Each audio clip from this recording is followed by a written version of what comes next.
এতক্ষণ দেখালাম, কয়েকজনের কথা তুলে ধরলাম। এই গেছি এক দাদাকে, আমি তার থেকে শুনে নেবো। দাদা, আপনার নামটা?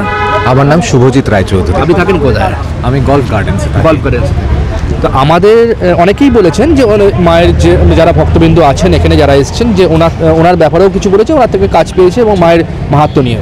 মোদ্দা কথা হচ্ছে যে 5 বছর হলো 6 বছর হলো মায়ের মন্দির প্রতিষ্ঠা হয়েছে।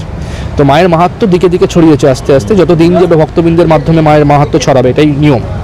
তার সাথে উনি প্রায় 20 বছর ধরে এখানে জ্যোতিষ চর্চা করছেন এবং তত্ত্বচর্চা করছেন। তো আমরা এই বিষয়টা তুলে ধরতে চাইছি। তো আপনার মাধ্যমে আমরা শুনে নিচ্ছি এই টোটাল বিষয়বস্তুটা ওনার ব্যাপারে এবং মায়ের ব্যাপারে, যদি আমাদের সংক্ষেপে ভালো করে বলেন। নিশ্চয়ই। আমাদের এখানে এই মন্দির যেরকম আপনি তো বললেনই কবে থেকে স্থাপিত হয়েছে এবং রণব্রত আচার্য কবে থেকে কাজ করছেন, এবং এখানে যেটা শুধু আসে মায়ের কাছে, যে আমরা আসি বা অগণিত ভক্তবৃন্দ আসেন, সবসময় যে একটা দেনা পাওনা বা তার সম্পর্ক তো সবসময় হয় না, একটা সমর্পণের ব্যাপার থাকে। আমি কি আমার বাড়িতে আমার মায়ের কাছে কি সবসময় যাই কিছু? হ্যাঁ, আমি তো আমার বাড়িতে আমার মায়ের কাছে সবসময় কিছু পাওয়ার আশায় যাই না। মার কাছে যাই, মার কাছে যেতে ভালো লাগে তাই যাই আমরা। হ্যাঁ, মানে সেটাকে টানও বলতে পারেন, সেটাকে একটা অদ্ভুত ভালো লাগার জায়গাও বলতে পারেন, একটা নির্ভরতার জায়গায় বলতে পারেন। মানে এমন একটা জায়গা যেখানে গিয়ে আমি স্ট্রেস ফ্রি ফিল করব। সারাদিন সারা জায়গায় ঘুরে বেরিয়ে বহু লোকের সাথে কথা বলে, কিছু ভালো কিছু মন্দ, দিনের শেষে যখন আসি তখন একটা কোথাও ডিস্ট্রেসের প্রয়োজন পড়ে, যেটা আজকের দিনে দাঁড়িয়ে প্রচণ্ড স্ট্রেসফুল আমাদের লাইফ। তো মায়ের কাছে আসা বা সে অর্থে যে কোনো মন্দিরেই যাওয়া, for believers, I am talking about believers, they are atheists. So কোনো তো ফোর্স করা যায় না কাউকে। নন বিলিভারকে বিলিভার তো জোর করে বানানো যায় না বা কোনো তর্কের মাধ্যমে বানানো যায় না। Believe has to come from within, এবং সেই বিলিভটা সবসময় যে দেনা পাওনার মধ্যেই আবদ্ধ তা নয়। আমার ভালো লাগে, আমি আসি, আমার বসলে যেন মনে হয় যে কোথাও গিয়ে একটা শান্তি, কোথাও গিয়ে একটা আরাম। শান্তি তো অনেক বড় কথা, একটা আরাম। হ্যাঁ, সারাদিনের পরে যেন একটা স্থির ভাব অনুভব করি, মনটা শান্ত হয়, রাত্রে ঘুমটা ভালো হয়, তো সেইটুকুই। তো এইটার ওপরে ধরুন আমরা যদি বলি যে এই মন্দির বা এই বিগ্রহের একটা ইতিহাস আছে। ইতিহাসটা খুবই সুন্দর এবং খুব ইন্ট্রিগিংও বটে। তো আমি কিছুটা সেই ইতিহাসটা আপনাদের সাথে একটু শেয়ার করি। তবে ব্যাপারটা হচ্ছে যে এই রাইট আপটা হয়তো আমার পক্ষে সম্পূর্ণ মুখস্থ নেই, এই রাইট আপটা রেডি করা আছে, আমাকে কিছুটা দেখেই বলতে হবে। তো আমি একটু শুরু করি। ওকে। At the call of Mother's holy stone, from within the heart of Narmada, there came an undeniable call of the Holy Mother. Come to me, my dear son. See where I am waiting for you for years together. Follow my order in the dream and search for the Anan in the riverbed of Narmada. The midnight of Krishna Pratipada Tithi, no sooner had he gone to bed after the scheduled jobs in the wee hours than Aghori Acharya Ranobroto started feeling the strong smell of incense, camphor and ghrita in the room, as if a yagna was on. The southern window of the room lay wide open. It was drizzling outside with sporadic rain. Acharya Ji was feeling little cold. He never knew when he fall asleep. And there came the great moment, spiritual awakening. Clad in a coral red sari with golden falls appeared the Holy Mother and slowly sat by the bed of Acharya Ji, saying, "Hey my son, don't recognize me? I am lying at the bed of Narmada for thousands of years together for you to take me home to daily worship. You can call me Shailoputri and ask everyone to call me by that name only." And she disappeared all of a sudden. Acharya Ji woke up with hordes of thoughts in mind, how to find out the Holy Mother from the riverbed of Narmada. In view of vast expanse of the river, it seemed to be a Herculean task. Where to go, whom to speak to, what to say, how to convince other people. My mobile rang up early in the morning around 3:30. I was little surprised. Who might this be that at that unusual time calling me? As I took the call, I found Acharya at the other end. He disclosed in a single breath all that had happened to him and asked me for suggestions. The sun was about to rise. I asked him to patiently wait, saying, "You shall get to know everything within the next 3 days." But just a day after Acharya Ranobroto received a call from Ujjain. One of his god brothers belonging to the Aghori community intimated him that their monastery had a holy shrine found from the riverbed of Narmada, which they had unanimously decided to hand over to Ranobroto for daily worship.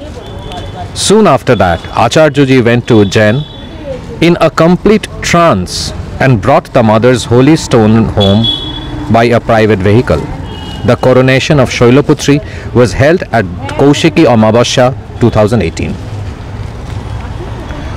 তো এইটা তো হলো ইংরেজি ভার্সনটা, এটার একটা বাংলা ভার্সনেও একটু বলে নিই সবার অবগতির জন্য।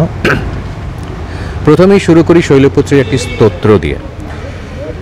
শৈলপুত্রী দয়াময়ী সর্বসৌভাগ্যদায়িনী, সর্বক্লেশ হরে দেবী, সর্ববিঘ্ন বিনাশিনী। নমস্তে বরদে শুভে সর্ব ঐশ্বর্যমণ্ডিতা, প্রণমামি জগন্মাত সর্বভরণভূষিতা। মা শৈলপুত্রীর আবির্ভাবের অজানা একটি কাহিনী। কৃষ্ণা প্রতিপদ তিথির গভীর নিশীথে জপ সেরে সবে মাত্র শয্যাগ্রহণ করেছেন অঘোরী আচার্য রণব্রত। হঠাৎ অনুভব করতে লাগলেন কর্পূর ধুনো গব্যঘৃতের তীব্র গন্ধ তার শয্যাকক্ষ ঘরে তিনি ছাড়া আর কেউ কোথাও নেই। দক্ষিণের জানালাটা শুধু হাঁ করে খোলা, বাইরে ঝিরিঝিরি বৃষ্টির সঙ্গে মৃদু বাতাস বইছে। একটু শীত শীত লাগছে আচার্যজির। পাশে রাখা হালকা চাদরটা টেনে নিলেন গায়ে।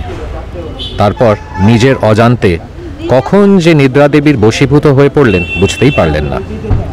তারপর এলো সেই পুণ্যলগ্ন। সোনালি জড়ির পার দেওয়া, লাল শাড়িতে সজ্জিতা, ধূম্র বরণা এক মাতৃমূর্তি এসে বসলেন আচার্য দেবের শয্যা পার্শ্বে। বললেন, কিরে রণু, চিনতে পারলি আমায়? আর কতদিন অপেক্ষা করাবি আমায়? নর্মদার বক্ষে শুয়ে আছি 1000 বছর। কবে তুই এসে আমায় নিয়ে যাবি তোর ঘরে? নিত্য পূজা করবি আমার। দেরি করিস নে বাবা, আমায় নিয়ে আয় তোর কাছে। আমার নাম রাখিস শৈলপুত্রী। আচার্য দেবের নিদ্রা গেল টুটে। মনে হাজারো প্রশ্নের ভিড়। মধ্য ভারতে পুণ্যতয়া নর্মদা অতি দীর্ঘ ঐতিহ্যবাহী এক সুপ্রাচীন নদী, কত ইতিহাসের সাক্ষী। নর্মদা শিপ্রাকে যোগ করলে উজ্জয়িনীর মহাকালেশ্বর মন্দির আর কত দূর। কোথায় আছেন মাতা শৈলপুত্রী? কিভাবে তাঁর অন্বেষণ করা যাবে? কার কাছে গিয়ে বলা যায় সে কথা? বললেই বা কেই বা বিশ্বাস করে? আমার মোবাইল বেজে উঠল ভোর রাতে। ঘড়িতে তখন রাত 3:30। কে আমায় ফোন করলো এ সময়? তাড়াতাড়ি ফোন ধরলাম। ফোনের ওপারে আচার্যদেব এক নিঃশ্বাসে আমায় তার স্বপ্নাদেশের সব কথা খুলে বললেন। পরামর্শ চাইলেন আমার। কথা বলতে বলতে পূবের আকাশে আলো করে দিনমণি সূর্যদেবের উদয় হলো। আমি বললাম, অপেক্ষা করুন মহারাজ, আগামী 3 দিনের মধ্যেই আপনার করণীয় কি তা জানতে পারবেন। 3 দিন লাগলো না। ঘটনার একদিন পরেই উজ্জয়িনী থেকে রণর এক গুরু ভাই ফোন করে জানালেন নর্মদা বক্ষ হতে প্রাপ্ত একটি মাতৃশিলার কথা। শিলাটি যে আচার্য রণব্রতকে নিত্যপূজার জন্য দেওয়া হবে সে ব্যাপারে মঠের সর্বসম্মত সিদ্ধান্তের কথাও তিনি সেদিনই জানতে পারলেন। নাওয়া খাওয়া ভুলে আচার্যদেব উজ্জয়িনী গেলেন আর সেখান থেকে একটি প্রাইভেট গাড়িতে করে পরম সন্তর্পণে মা শৈলপুত্রীকে আনলেন নিজের বাসভবনে। জয় মা শৈলপুত্রী। অসংখ্য ভালো খুব ভালো লাগলো। এটা না জানাকে তুলে ধরলাম এবং না জানাকে জানলাম। শৈলপূর্তি নিয়ে অনেকেই জানেন, অনেকেই অবগত নয় মা শৈলপূর্তির ইতিহাস নিয়ে, সেটা যে জানালেন দাদা খুব ভালো লাগলো। আর এছাড়া আমি একটা কথা বলবো যে এখানে যে পুজো অর্চনা হলো দেখলাম আজকে এই প্রতি অমাবস্যাতে হয়, এমনি মা শৈলপূর্তির মেন পুজো কবে যদি বলি থাকে, মানে প্রত্যেকটা দেবীর তো একটা সারা বছর একটা দিন থাকে যেটা বিশেষ দিন, সেই দিনটা সেটা যেদিনকে আমাদের মন্দির স্থাপনা হয়েছিল, কৌশিকী অমাবস্যা। কৌশিকী অমাবস্যা অঘোর মতে কৌশিকী অমাবস্যা একটি খুবই ইম্পর্ট্যান্ট দিন বলা যেতে পারে। মানে অঘোর তন্ত্রের যারা প্র্যাকটিশনার্স, যারা ডিভোটিস, তারা কৌশিকী অমাবস্যা দিনটাকে তারা সব অমাবস্যার মধ্যে সব থেকে ইম্পর্টেন্ট মনে করেন তন্ত্রমতে পুজো করার জন্য। তো মা শৈলপুত্রীর পুজোর দিনও কৌশিকী অমাবস্যার রাত। অসংখ্য ধন্যবাদ আপনাকে, ভালো থাকবেন, সুস্থ থাকবেন। আমরা সরাসরি শোনালাম দাদা কথা, আমরা তুলে ধরলাম আমাদের পর্দায় মা শৈলপূর্তির ইতিহাস বা মাহাত্ম্য সরাসরি তুলে ধরলাম। সঙ্গে থাকুন, দেখতে থাকুন। আমরা অবশ্যই আজকের যে মূল লক্ষ্য আচার্য রণব্রত মহাশয়, ওনার থেকেও একটা শুভেচ্ছা নিয়ে নেব আমরা, ততক্ষণ সঙ্গে থাকুন। আমরা পেয়ে গেছি, এতক্ষণ যে পুজো দেখাচ্ছিলাম ঠাকুরমশাই ছিল, ঠাকুরমশাইকে পেয়ে গেছি। আমি ঠাকুরমশাই থেকে শুনে নেব মা শৈলপূর্তির ব্যাপারে এবং আচার্য রণব্রত মহাশয়ের ব্যাপারে সরাসরি। নমস্কার। নমস্কার। আপনি কতদিন পুজো করছেন এখানে? মা শৈলেশ্বরীর পুত্রীর মার পুজো করছি প্রায় 2 বছর। আপনার নাম? আমার নাম বিশ্বনাথ চক্রবর্তী। আমি থাকি হচ্ছে তোমার বিধান পার্ক। বিধান পার্ক, আচ্ছা। মায়ের ব্যাপারে, মায়ের মাহাত্ম্যের ব্যাপারে আপনার তরফ থেকে যদি কিছু বলেন। ঠিক আছে। মা আমাদের চণ্ডীর এক রূপ।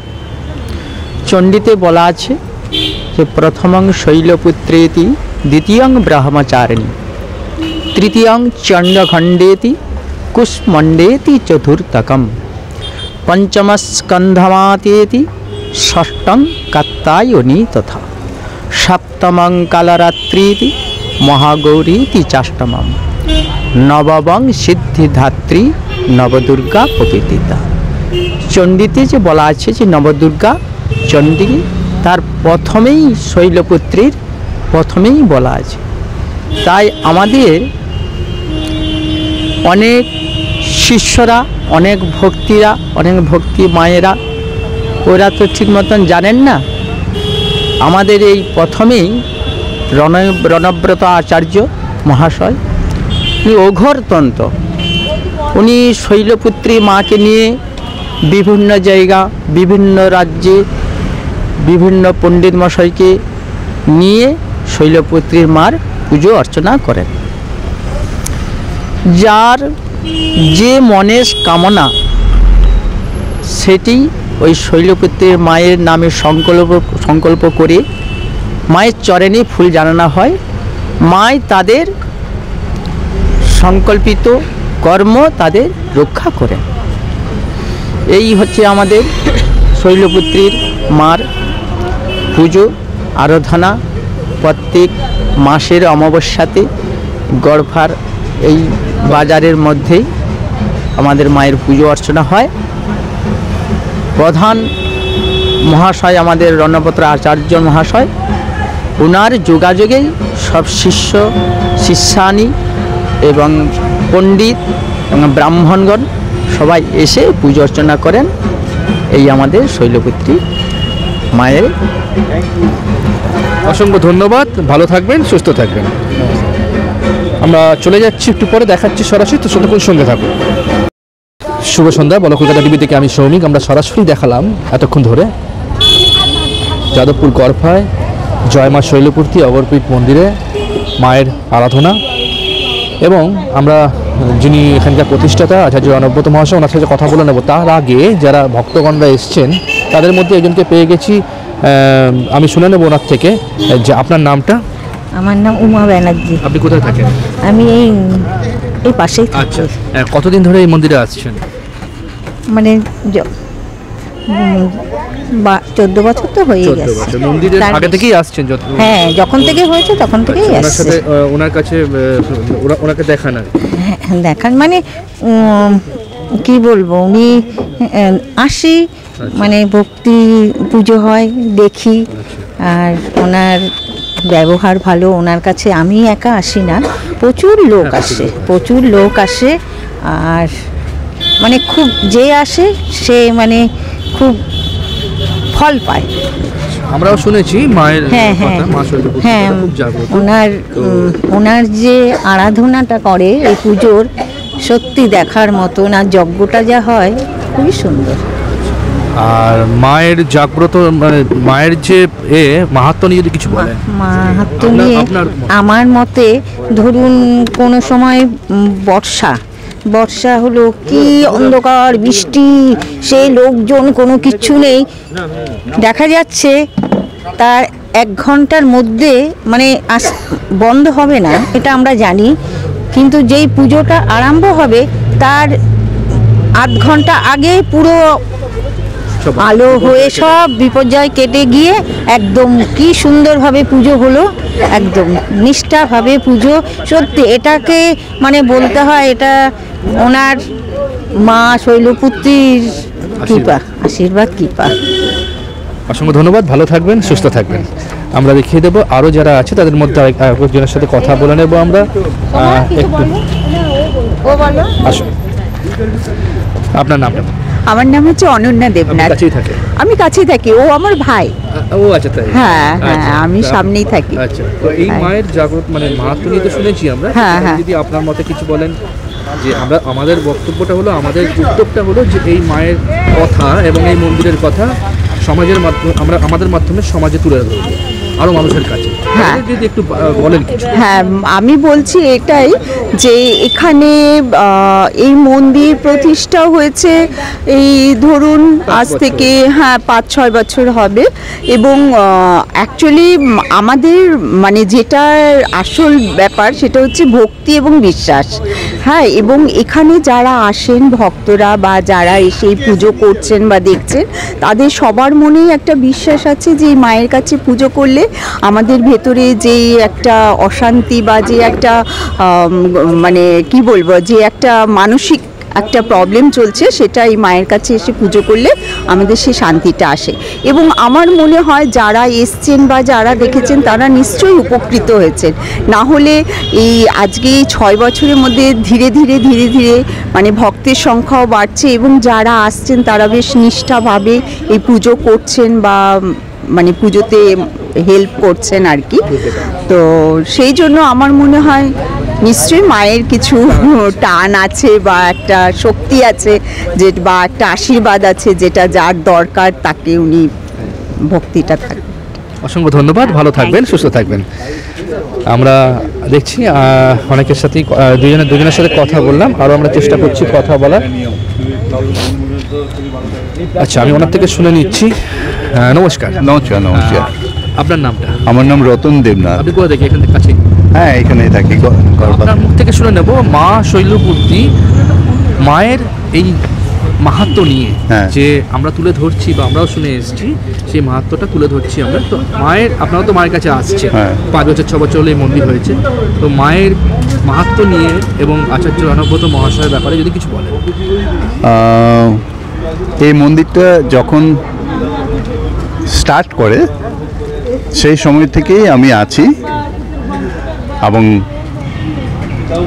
ও প্রথম ছোট অবস্থাতেই ও স্টার্ট করেছিল সব কাজগুলো। আস্তে আস্তে আস্তে আস্তে অনেক কিছু ও শিখেছে, অনেক জেনেছে, এটা চারিদিকে প্রচার হয়ে গেছে। এখন তো ওর প্রচুর ফলোয়ার্স আছে, তো মানুষ ওর কিছু পাচ্ছে, ওর থেকে কিছু একটা পাচ্ছে, সেই বিশ্বাসেই সবাই আসছে। আমাদের কাছেও সেই বিশ্বাসটা আছে। ও যে পুজো করে নানা ধরনের আপনার পুজোর অনেক রকম করে, যেরকম কালসর্প যদি কাউর থাকে সে পুজো যারা যারা করে গেছে সবারই ফল হয়েছে। হ্যাঁ, যার ইয়েটা হয়েছে সব। আমার ফ্যামিলি, আমার দাদা, ওর মেয়ের বিয়ে হতো না, এই কালসর্পযোগের যে পুজোটা করলো তার কিছুদিন পরেই হয়ে গেছে। আমার দাদার আরও একটা ছোটো মেয়ের ঠিক ওরকমই, ওর এখানে পুজো করাতে কয়েকদিন পরেই বিয়ে হয়ে গেছে। সেই জন্য আমরা খুবই মানে বিশ্বাস করি, খুবই ইয়ে করি। আর ও করে খুব ডিভোটিভাবে করে, ওর নাচ মানে খুবই সুন্দরভাবে, খুবই ইয়েভাবে আন্তরিকভাবে করে। ওই অসংখ্য ধন্যবাদ, ভালো থাকবেন, সুস্থ থাকবেন। আমরা দেখালাম কয়েকজনের কথা, আমরা সরাসরি এবার চলে যাব আচার্য রানাবত মহাশয়ের কাছে। ততক্ষণ সঙ্গে থাকুন, দেখতে থাকুন বলো কলকাতা।